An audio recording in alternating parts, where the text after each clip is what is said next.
আসসালামু আলাইকুম রহমতুল্লাহ।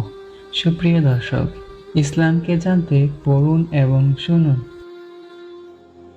জাহান্নামের দরজা মোট ৭টি, যা আল্লাহ তাআলা পবিত্র কোরআন মাজিদে ইরশাদ করেছেন। অবশ্যই জাহান্নাম তাদের সকলেরই প্রতিশ্রুতির স্থান। উহার ৭টি দরজা আছে। প্রত্যেক দরজার জন্য পৃথক পৃথক শ্রেণী আছে। যখন কাফিরদেরকে জাহান্নামের নিকটে নিয়ে আসা হবে, তখন তার দরজাসমূহ খুলে দেওয়া হবে। অতঃপর তারা চিরস্থায়ীভাবে বসবাসের জন্য সেখানে প্রবেশ করবে। আল্লাহ তাআলা বলেন, কাফিরদেরকে জাহান্নামের দিকে দলে দলে তাড়িয়ে নিয়ে যাওয়া হবে।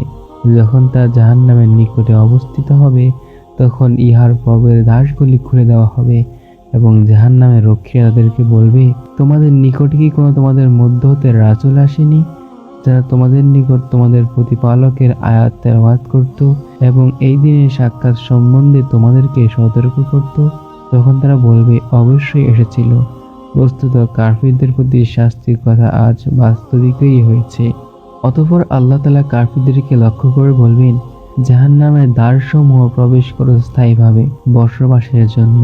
কত নিকৃষ্ট অহংকারীদের আবাসস্থল।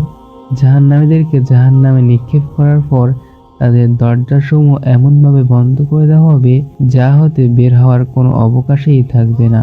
যেমন আল্লাহ তাআলা বলেন, আর যারা আমার নিদর্শন প্রত্যাখ্যান করেছে তারাই হতভাগ্য, তারা পরিবেষ্টিত হবে অবরুদ্ধ অগ্নিতে। আল্লাহ তাআলা আরো বলেছেন, দুর্ভাগ্য প্রত্যেকের যে পশ্চাতে ও সম্মুখে লোকের নিন্দা করে, যে অর্থ জমায় ও তা বারবার গণনা করে, সে ধারণা করে যে তার অর্থ তাকে অমর করে রাখবে। কখনোই না, সে অবশ্যই নিক্ষিপ্ত হবে হুতামায়। তুমি কি জানো হুতামা কি?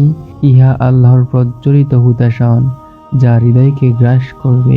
নিশ্চয় ইহা তাদেরকে পরিবেষ্টন করে রাখবে দীর্ঘায়িত স্তর সমূহে।